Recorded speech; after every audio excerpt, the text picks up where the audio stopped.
I stood ankle-deep in water that had no business being there, in a pasture my great-grandfather cleared before automobiles ran the roads of Tallahatchie County, and I watched catfish roll at the surface like something out of a dream I hadn't earned yet. It was a Thursday evening in the middle of July, the sun dropping orange and heavy behind the tree line, the kind of light that makes even ugly things look like they were made on purpose. The water was warm around my boots, warmer than the river ever got, and it smelled like mud and clover and something green just starting to rot, which is a smell I've come to trust more than most men's promises. Dozens of them, channel cats, some pushing 16, 18 inches, broke the surface in that lazy, rolling way they do at dusk, when the bugs start coming down, their whiskers catching the last light, their backs slick and dark as gun barrels.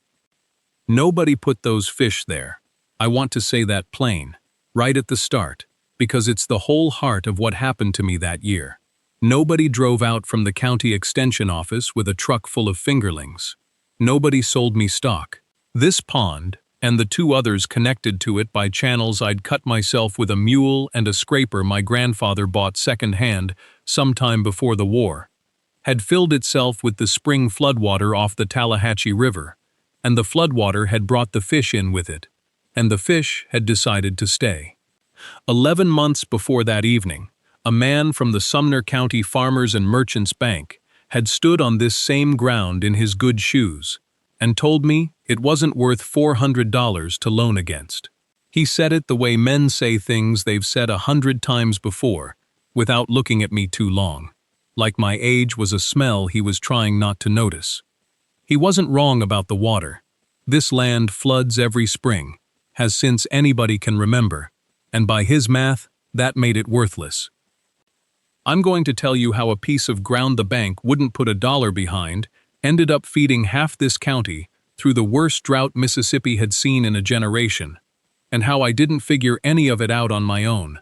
How the answer was sitting in a false bottom of a tool chest in my barn the whole time, written in pencil by a dead man in the spring of 1901, waiting on somebody who'd finally stopped being in a hurry long enough to read it. But that comes later. First, you need to know how a 17-year-old boy ended up owning 40 acres nobody wanted, and why, of all the places on this farm, it was the water that saved me. The letter came on a Tuesday. If you enjoy stories like this, I've put together a special collection called The Land They Laughed At. 15 original farm and homestead stories you won't find on this channel. You can read them or listen to the complete audiobook ad-free with no interruptions. The link is in the description and pinned comment. Day, the 14th of March, 1961. Folded into a plain envelope with the return address of a lawyer's office in the county seat. I remember the paper was thin enough to see the typewriter strikes bleeding through from the other side.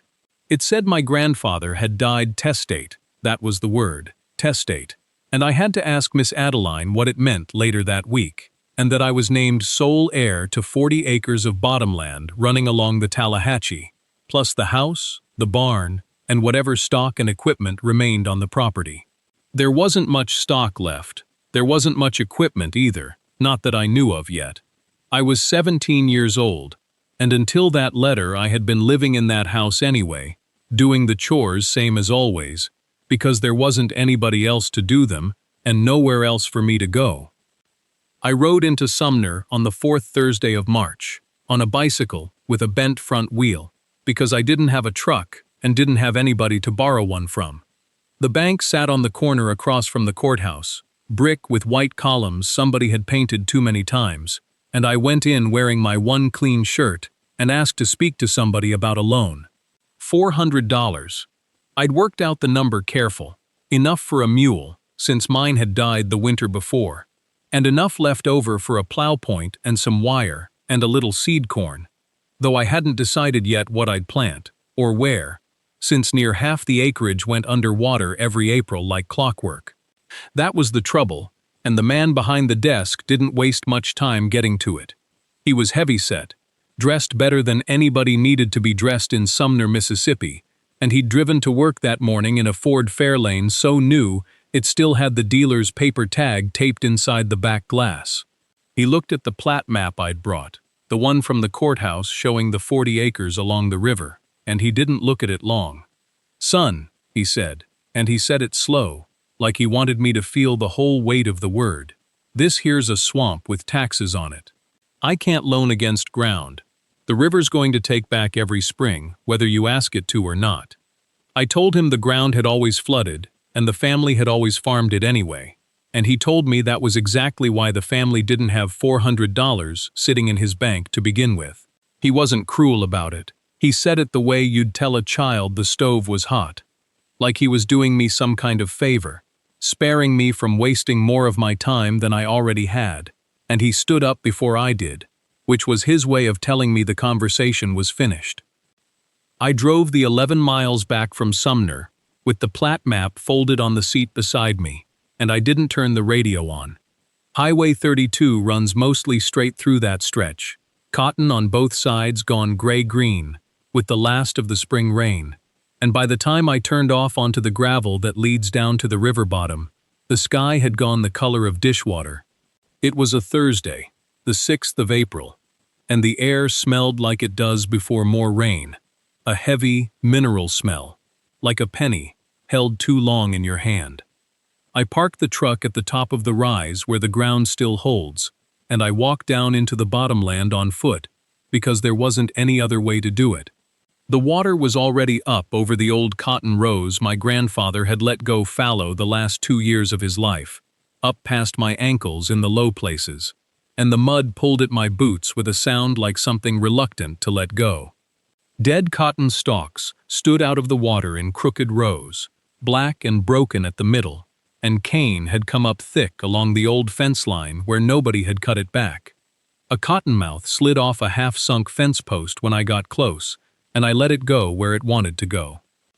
I stood out there a long while, longer than I meant to, just looking at 40 acres that a man in a new Ford Fairlane had called a swamp with taxes on it, and thinking that he wasn't wrong exactly, just wrong about what kind of true it was. It was near dark when I walked back up to the barn, meaning to shut the door against the rain that was coming, and that was when I saw it, pushed back into the far corner behind a busted hay rake, half buried under 40 years of loose straw and mouse nests. A big curved blade of rusted iron, with 2 wooden handles worn smooth and gray. A Fresno scraper, the kind my grandfather would have hitched behind a mule to move dirt 1 blade load at a time, the kind of tool a man used for building levees and ditches, not for row-cropping cotton. I stood there with my lantern up, turning it over in my mind more than with my hands, because it didn't make sense to me. My grandfather hadn't dug so much as a drainage ditch in the 15 years I'd known him. He'd farmed the high ground and let the bottom go wild, and cussed the river every spring, like the rest of the men in the county did. A tool like that, kept, not sold, not scrapped for iron, just kept, oiled once upon a time by the look of the handles, meant somebody had thought he might need it again. I set the lantern down on the dirt floor and started clearing the straw away from it with both hands. The scraper's harness had rotted through in 3 places, the leather gone stiff and cracked like old shoe soles, and I knew before I touched it that it would need more than mending. I set it across 2 sawhorses I dragged in from the lean-to, and went hunting for the tool chest my grandfather kept along the north wall, the one with his initials burned crooked into the lid, J.W., for Josiah Whitfield, because I remembered he'd kept spare leather and a hand-awl in there for patching harness and boot soles both. The chest was heavier than it should have been for what little sat on top, a coil of wire, a broken pair of fence pliers, a tin of square nails gone to rust. I pulled it all out onto the floor, and still the chest sat heavy in my hands when I lifted it, like there was more weight in it than the wood itself accounted for. I ran my palm along the bottom board and felt it give, just slightly, under my thumb. Not nailed flush, the way the rest of the joinery was, but fitted, like a drawer bottom meant to lift. It took me the better part of 10 minutes with a flathead screwdriver working the edges before the board came free, and underneath it, wrapped in what had once been an oilcloth and was now gone brittle and split along every fold, sat a book. Leather-bound, swollen thick with old water damage, the cover buckled like it had dried and wetted and dried again, a dozen times over 60 years. I lifted it out, careful as I would have lifted a bird's egg, because I could see right off the pages weren't just old, they were fused, stuck together along the edges in a solid brown block. The ink bled through so heavy in places that whole sections looked like nothing but rust-colored fog. I carried it to the lantern light and opened the cover, and there, in a hand steadier and more careful than my grandfather's had ever been, was a name inked dark against the flyleaf, Eli Whitfield. Underneath it, a date, half-eaten by water stain, but still readable if I tilted the page right, 1901. I didn't know an Eli Whitfield. Nobody had ever spoken that name to me, not my grandfather, not the aunt in Greenwood who sent a card at Christmas and nothing else. I sat down right there on the dirt floor, with my back against the busted hay rake, and turned the first few pages as gentle as I knew how, feeling them resist, feeling the old glue of dried river water, holding 59 years of somebody's handwriting together, like a secret that didn't want giving up easy. I didn't try to force the pages apart that night. My grandfather used to say, "A man who hurries a stuck gate breaks the hinge," and I figured that went for paper too. I wrapped the journal in a flour sack and set it on the truck seat next to me the next morning, a Thursday, the 23rd of March, and drove the 1.5 miles down to the widow's place on the river road. She'd been my grandfather's friend since before either of them had gray in their hair, a small woman with hands like dried corn husks, who still kept 40 laying hens, and a garden bigger than most men's whole plots. She'd known everybody who'd ever worked that Bottomland, she liked to say, going back to when the mosquitoes were the only ones who could stand it. She took the journal from me at her kitchen table, turned it over twice, and went very quiet. "Eli," she said, before I'd even told her the name. "Lord, I haven't heard that spoken I don't know how long." She wouldn't say more that first hour, just set to work. She filled a shallow pan with water barely warm, laid the block of pages in it face down, and let them sit while she talked about nothing, her hens, the price of feed corn, a hard freeze coming Sunday. Then she lifted the whole mass out with 2 spoons and set it on a clean dish towel under her kerosene lamp, and with a sewing needle thinner than a hog bristle, she began peeling one page loose from the next. Slow as a woman shelling peas, she meant to keep whole. It took her most of that evening to free 6 pages. 3 of them crumbled at the corners no matter how careful she was. But 3 held, and by the time the lamp was burning low, and my eyes had gone tired watching her hands, she turned one toward me and set it flat. There was a drawing on it, rough, done in pencil gone silvery with age, but plain enough. 3 shapes, like teardrops laid end to end, lines connecting them, an arrow pointing toward what I understood, after a second, to be the river. Beside the first teardrop shape, in the same steady hand from the flyleaf, somebody had written Catfish Weir No. 1, and under that, a date, June 1901. "Your great-granddaddy," the widow said, not looking up from the page, "used to walk that bottom for hours at a time. Folks thought he was touched. He wasn't touched. He was listening. I sat there with the lamp hissing soft, and the smell of scorched wick in the room, and I did not say anything at all, because I did not yet know what there was to say. I went back to her house every evening that week, and some mornings too, before the frost had burned off the grass. She had a way of working the pages that I never could have managed on my own. A bread knife warmed over the stove, held flat, run under the edges where the paper had glued itself to itself. She lost 4 pages to every one she saved, but the one she saved told a story a piece at a time, like a puzzle where half the picture had been eaten by water, and you had to guess the rest from what was left of the border. By the second Tuesday, we had 11 pages laid out on her kitchen table, weighted down with canning jars so the draft from the window wouldn't lift them. 11 pages, and together they made something whole. The teardrop shapes weren't just three ponds, they were connected. A channel running between each one, and another channel running off the last pond back toward the river, with a note beside it in that same steady hand. Gate to be opened when water rises, closed when it falls. There was a fourth shape too, smaller, off to the side, marked spillway. And beside that, in different ink like it had been added later, holds through August if rains come regular. He didn't just dig holes and hope, the widow said, tracing the lines with one crooked finger. He built it so the river would fill it and the river would feed it. Wasn't luck he was after, wasn't luck he got, neither, not at first. I asked her what she meant by that, and she just shook her head and said some things came later in the book, and we hadn't gotten there yet. What I could not stop looking at, though, was the shape of the land itself. I had walked that bottom my whole life without truly seeing it. The low swale where the water always stood longest after a flood. The two humps of higher ground on either side of it. The old ditch running crooked along the fence line that I'd always taken for a drainage cut some tenant farmer dug and forgot.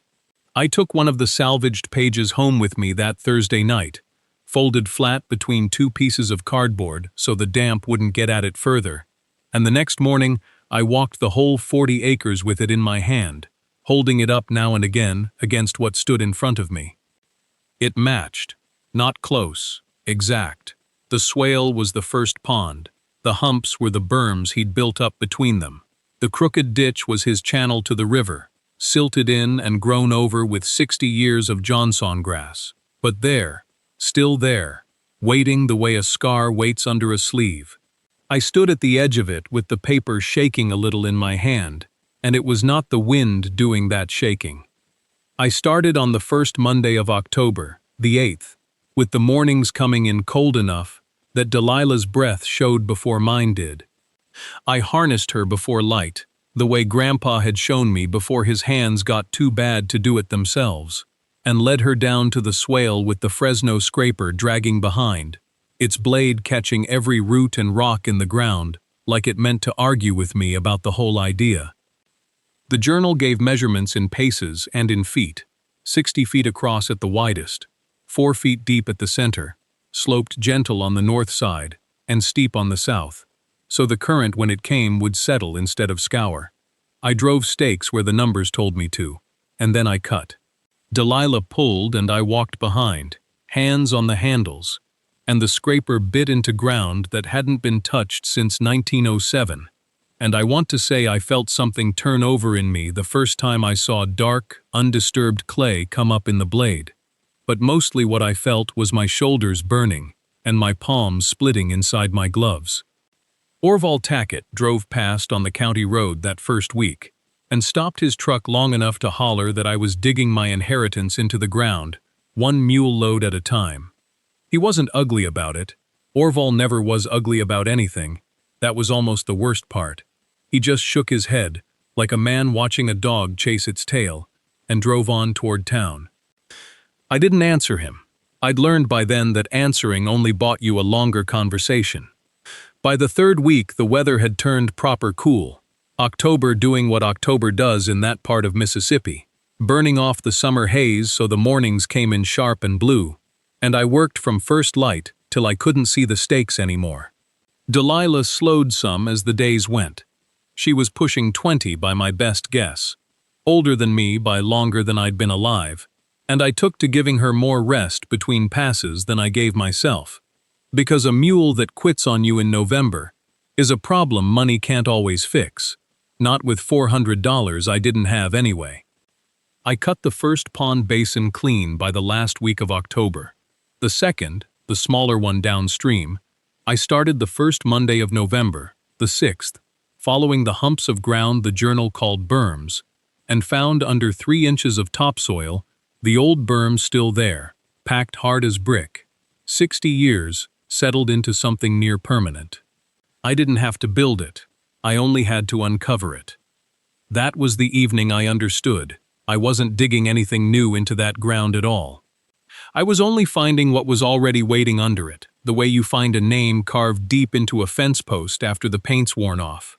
and I stood there in the falling dark with the scraper blade still warm from friction, and for the first time since March, I wasn't tired the way that scares a person.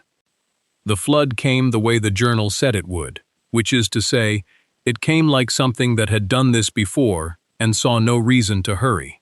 By the second week of April, the river had already come up out of its banks in the low field east of the barn, brown and thick with last year's corn stalks, and somebody's fence rail from 3 farms up, and by Tuesday the 18th, it was lapping at the marker stake I'd driven the week before, a foot of red flag cloth I checked morning and evening, like a man checking a fever.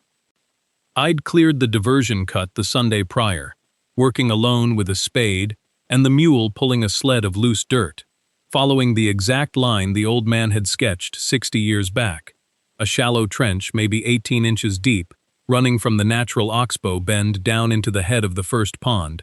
No more than 40 yards of digging, but 40 yards that had to sit at precisely the grade he'd marked with elevations I could only guess at from water stains on the page. I didn't sleep much that week. I kept thinking about all the ways water refuses instruction.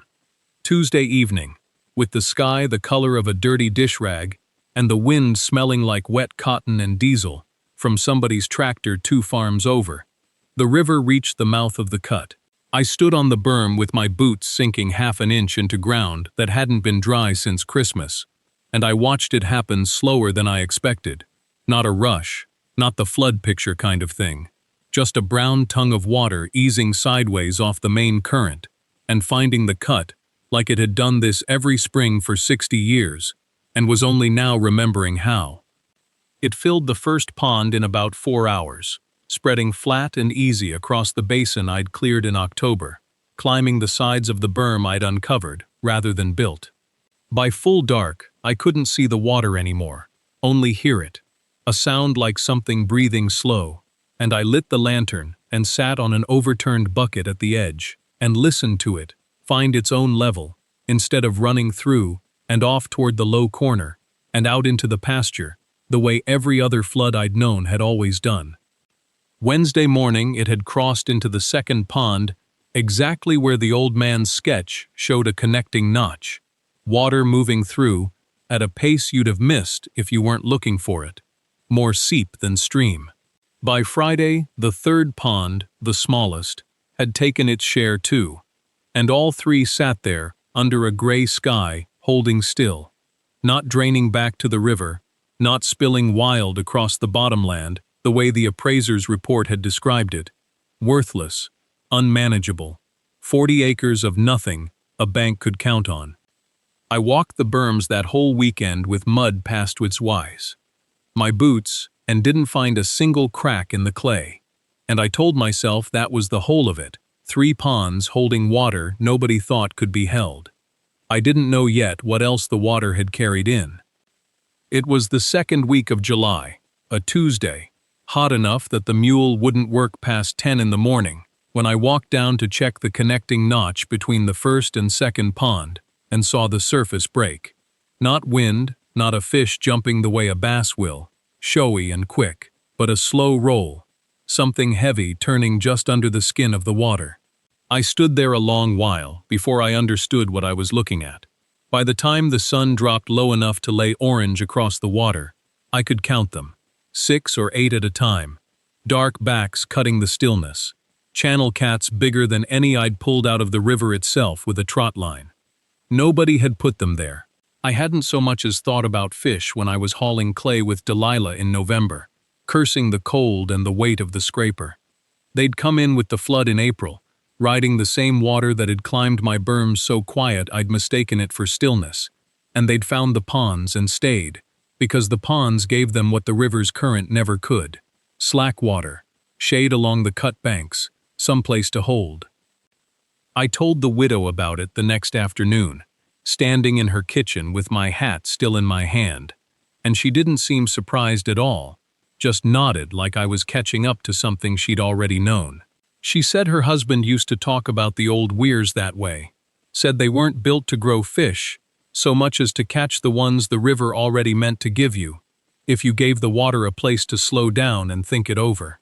She said the great-grandfather's ponds must have worked the exact same trick 60 years back, filling with cats every spring the same as mine were doing now, and that was likely half of why he'd bothered digging them in the first place, before cotton money got in his ear. I walked home that evening turning that over, thinking about how little I'd actually built and how much I'd only uncovered. A notch here, a berm there, the water doing the remembering for all of us. The ponds sat calm under a sky going purple, and somewhere under that calm were more fish than I could count, more than I had any earthly use for yet, though I didn't know then how soon that would change, or how fast the rest of the county's water would start disappearing around mine. By the third week of May in 1962, the rain stopped coming altogether, and it didn't feel like a pause so much as a decision the sky had made. The delta had gone dry before, everybody said so, but not like this. Not with the ground cracking open in the pastures, like something underneath was trying to breathe. I drove the truck into town on a Tuesday for feed, and passed 3 stock ponds on the way that I'd known full my whole life, and all 3 had drawn back into cracked brown saucers with a strip of green scum ringing the edges where the water used to reach. The Hollis place lost 11 head of cattle that summer, one right after another, and Old Man Hollis stood at the fence one afternoon, just staring at the pond bed like it had lied to him personally. Corn all through the bottom fields came up thin and yellow, stalks that should have stood shoulder-high by July barely reaching my belt, and the talk at the feed store turned ugly in a way I hadn't heard before. Men blaming the Weather Bureau, blaming each other's well digging, blaming anything that would hold still long enough to be blamed. My ponds didn't know any of that. I walked down there most evenings just to check, half expecting to find them shrinking too, but they held their line week after week, green and steady, fed by whatever the river was still pushing through underground, even with its own surface dropped a good 4 feet from where I'd first seen it. Delilah drank easy from the near pond, same as always, and the cattails around the edges didn't so much as curl. I remember standing at the bank one evening in June, with the heat still sitting heavy, even after sundown, watching the surface break in 3 or 4 places where fish were feeding, and thinking it was a strange kind of luck to be standing on the one wet ground in the whole county. Word travels slow in a drought, and then all at once. A man from 2 farms over came by first, just to look, said he'd heard the Whitfield Bottomland was holding water, and he didn't believe it till he saw it himself. He didn't ask to buy anything that first visit. He just stood at the edge with his hat in his hand for a long while, the way you'd stand looking at a church you weren't sure you belonged in anymore, and then he thanked me and drove off without another word. I didn't think much of it at the time. I had ponds to check, a garden going thirsty despite the low ground, and Delilah's shoes needing looking at before the heat cracked her hooves worse than they already were. It was the second visitor, 3 days later, that I should have paid closer attention to. A car I recognized before I recognized the man driving it. The car came slow up the dirt drive, throwing a thin trail of dust behind it that hung in the still air longer than it should have, and I knew the pale blue of that fare lane before I could make out the man behind the wheel. He parked it careful, the way men do when they're not sure they're welcome, front wheels straight, engine ticking as it cooled. He sat there a moment with the window down and his forearm resting on the door, looking out at the ponds like he was doing arithmetic in his head that wasn't coming out right. He got out slow, heavier than I remembered, or maybe the drought had just made everything else around him thinner by comparison. He had his hat on, and he took it off when he came around the front of the car, which was a thing I hadn't seen him do before, not in the bank, not ever. "Afternoon," he said. I told him afternoon back and kept working the stringer I'd pulled that morning. 6 good channel cats laid out on the grass by the near pond, silver blue and heavy-bodied, still slick from the water. He stood at the edge where the bank sloped down soft into the pond, close enough that his shadow fell across the surface, and he watched it a long while without saying anything else. A fish rose somewhere out past the middle, took something off the top, and the rings spread out slow in the flat evening light. He watched that too. "Heard you had fish," he said finally, not quite looking at me. He was looking at the water, or past it, or at something behind his own eyes that had nothing to do with either of us. "I do," I said. Wondered if a man could buy some, for his table.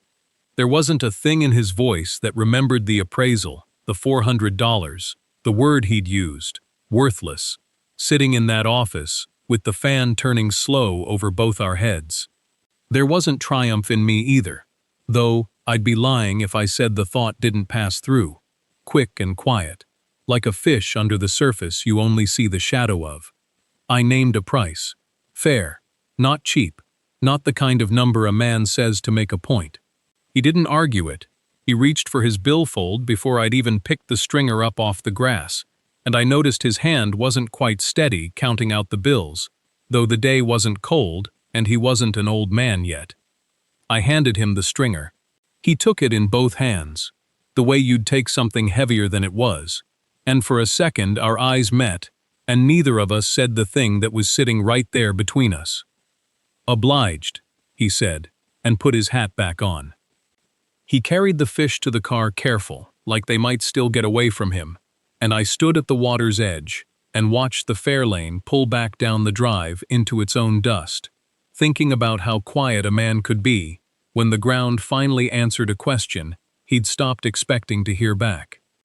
By September of 1962, I had a fourth pond cut into the bank below the old cotton rows, the mule pulling that same Fresno scraper her granddaddy might have pulled it with, if mules remember such things, which I doubt, though I still talk to her like she did. The drought hadn't broken. Corn stood shoulder-high and yellow across the county, and the Baptist church took up a special collection for families whose wells had gone dry. My ponds held. I don't say that to boast.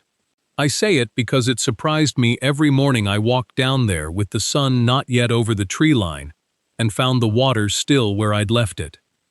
I read the last page of the journal again that fall, sitting on the porch with a kerosene lamp, because the electric line still hadn't reached that far down the road. The ink had bled where the water got to it 60 years before, but the widow and I had worked most of it loose by then, letter by letter, some evenings just the two of us, and a magnifying glass and a pot of coffee going cold. The final entry was dated November of 1907. He'd written that cotton was fetching 11 cents a pound that year, and a man would be a fool not to plant it fence to fence, and that he was filling in the third pond himself with a mule team, the same low ground I'd since dug back open. Then, underneath, in smaller letters, like he'd added it after sitting with the page a while, "This is the year we stopped listening to the water." I sat with that a long time, not sad exactly. He wasn't wrong about the cotton money, not for the years it lasted. He just hadn't heard the whole sentence the land was saying to him. I don't know that I've heard all of it either, but I've heard more than he let himself. I turned 18 that October, digging pond number 5 with Delilah leaning into her collar and the river running low and patient past the willows, waiting, the way it always had, for somebody in the family to remember what it was for. If you've got a barn you were never allowed in as a kid, or a drawer somebody locked and never explained, or a journal gone soft with water damage sitting in a chest nobody's opened since a funeral, open it. Not because there's money in it, though sometimes there is, because there's usually a person in there trying to tell you something they didn't get to finish saying out loud. Somebody told me I was too young for 40 acres of floodwater. Maybe somebody's telling you the same thing about something smaller. Go look anyway. Thanks for sitting through this one with me. If it was worth your evening, subscribe, and tell me in the comments what's still sitting unopened in your family.